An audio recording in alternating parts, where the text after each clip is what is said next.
What's up guys? In today's tech tip, I'll be showing you how to save the camera photos and videos directly to your SD card.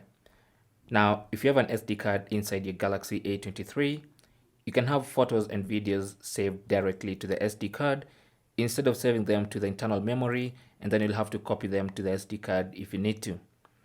There's a way you can have the camera app saved directly to the SD card.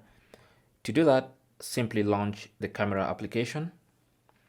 And with the camera app launched, tap on settings in the top right corner. You can see that settings icon. Tap on that. And in your camera settings page, scroll down to storage location. And you can see by default, it's set to internal storage. So tap on that and then select SD card. The SD card option will only appear if you have an SD card inserted into your phone. And with that done, you can tap on back and all the photos and videos will now be saved to the SD card directly. Thanks for watching. Leave your comments and questions down below and good luck.